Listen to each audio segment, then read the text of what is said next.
Asesmen dalam psikologi klinis adalah langkah untuk mendapatkan informasi atau pengumpulan informasi dari permasalahan yang sedang dialami, kelebihan, serta kekurangan yang dimiliki. Informasi yang terkumpul digunakan untuk menunjang keputusan-keputusan dan tindakan-tindakan.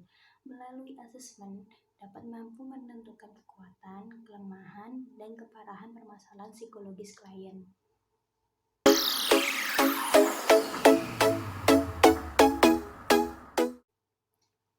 Tujuan asesmen dalam psikologi klinis ada 3, yaitu yang pertama klasifikasi diagnostik, yang kedua deskripsi, dan yang ketiga prediksi. Yang pertama, klasifikasi diagnostik ini untuk menentukan treatment yang tepat untuk keperluan penelitian, serta memungkinkan klinisi untuk mendiskusikan gangguan dengan cara efektif bersama profesional yang lain. Yang kedua, deskripsi. Dalam fungsinya sebagai sarana untuk melakukan deskripsi terhadap kepribadian seseorang secara utuh, di dalam asesmen harus terdapat motivasi klien, fungsi intrapsikis, respon, pengalaman subjektif, pola interaksi, kebutuhan, dan perilaku. Dan yang ketiga, prediksi. Misalnya, seorang klinisi diminta oleh perusahaan untuk menyeleksi seseorang yang tepat bagi suatu posisi kerja tertentu. Dalam kasus ini, klinisi akan melakukan asesmen dengan mengumpulkan data deskriptif yang kemudian digunakan untuk melakukan prediksi dan seleksi.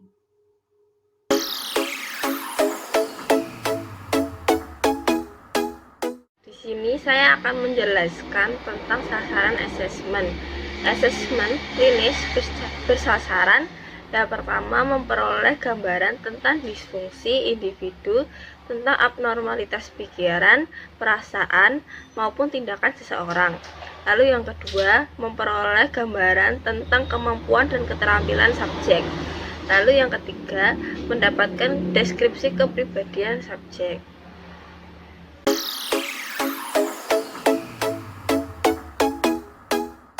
Saya akan lanjutkan tentang metode asesmen. Secara umum, jenis mengategorikan asesmen ada dalam 2 bagian. Yang pertama proses informal dan yang kedua proses formal. Proses informal, asesmen yang digunakan melalui pendekatan umum yang dilakukan oleh orang awam, seperti kesan atau impresi pertama, yang mengandalkan pada empati, intuisi dalam menilai orang lain. Lalu yang kedua, proses formal. Terdapat 2 pendekatan, yaitu pendekatan klinis dan pendekatan objektif. Lalu pendekatan klinis mengandalkan pada beberapa teknik penilaian, antara lain wawancara, asosiasi bebas, observasi, analisis biografi, dan pengukuran melalui tes psikologis, terutama tes proyektif. Dalam pendekatan objektif lebih mengandalkan psikometrik sebagai pengukuran pendeteksian biokimiawi, pengukuran psikofisis, tes minat, dan konsep diri.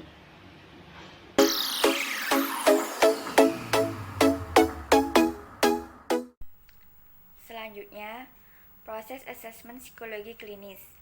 Inti asesmen adalah mengumpulkan informasi yang akan digunakan untuk mengenali dan menyelesaikan masalah menjadi lebih efektif. Proses asesmen psikologi klinis terbagi menjadi 4. Yang pertama, planning data collection procedure. Yang kedua, collection assessment data. Yang ketiga, processing assessment data. Dan yang pertama, planning data collection procedure, usaha-usaha atau penekanan asesmen yang dilakukan disesuaikan dengan pendekatan atau teori yang digunakan. Penekanan asesmen berkaitan dengan dinamika kepribadian, latar belakang lingkungan sosial dan keluarga, pola interaksi dengan orang lain, persepsi terhadap diri, dan realita atau riwayat secara genetis dan fisiologi. Yang kedua, collecting assessment data. Cara untuk mengumpulkan assessment data yaitu dengan melalui sumber data. Ada 4 sumber macam assessment data. Yang pertama, interview. Yang kedua, tes. Yang ketiga, observasi. Dan yang terakhir, live record.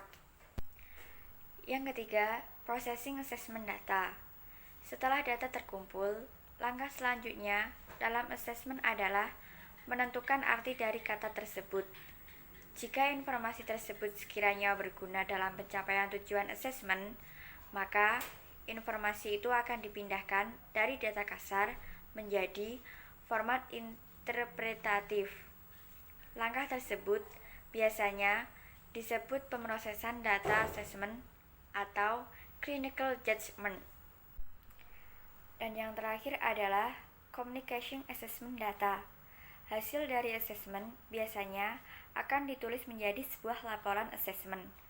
Ada 3 kriteria yang harus dipenuhi suatu laporan assessment, yaitu yang pertama jelas, kedua relevan dengan tujuan, dan yang ketiga berguna.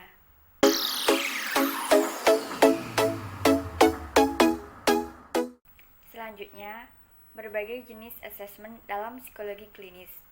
Dilihat dari substansi pemeriksaan, terdapat banyak jenis asesmen yang digunakan dalam psikologi klinis, terutama asesmen fungsional intelektual, asesmen kepribadian, asesmen fungsional neuropsikologis, dan asesmen kepribadian. Yang pertama, asesmen fungsional intelektual. Berikut ini dikemukakan beberapa alat tes yang umum dipakai khususnya di Indonesia. Yang pertama, Stanford Binet Intelligence Scale. Semua alat tes pengukuran intelijensi ini adalah skala Binet-Simon.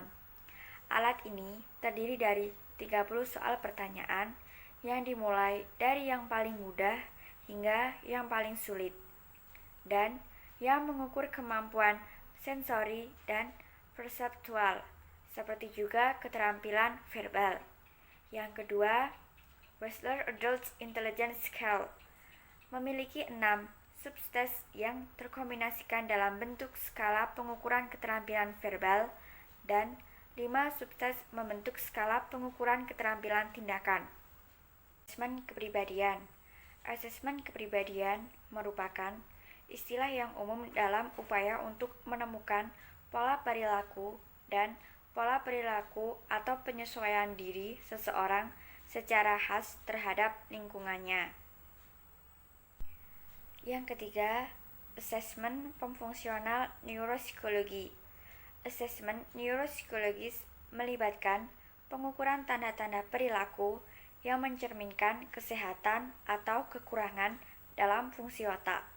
Terdapat 3 kegiatan psikologi klinis dalam asesmen neuropsikologis, yaitu menyangkut fokus perhatian asesmen ini, sejumlah alat tes neuropsikologis yang utama, dan bukti-bukti riset menyangkut reliabilitas dan validitas tes untuk asesmen neuropsikologi.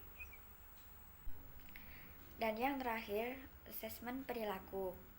Pendekatan perilaku dalam asesmen terpusat dalam mengidentifikasi perilaku spesifik klien atau sistem lingkungan yang mungkin memerlukan perubahan.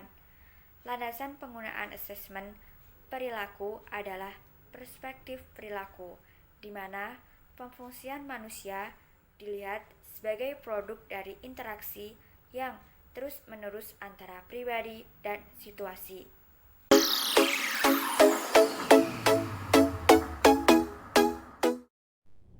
Selanjutnya yaitu contoh asesmen pada kasus narkoba.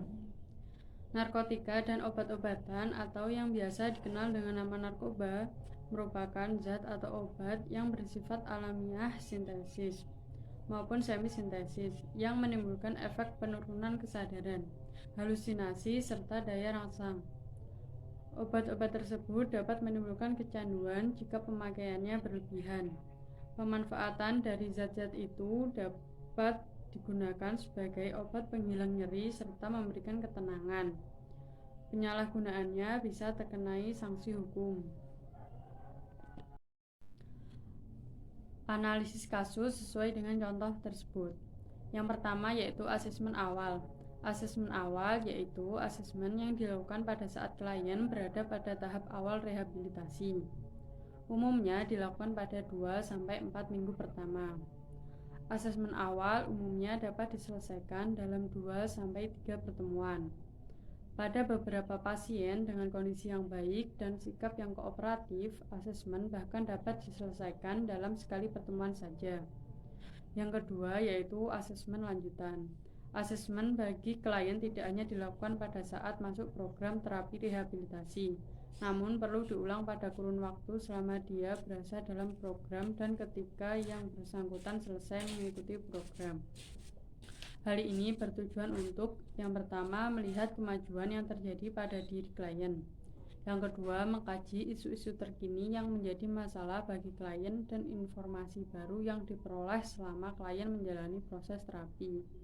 Yang ketiga yaitu melakukan kajian atas rencana terapi dan melakukan penyesuaian rencana terapi.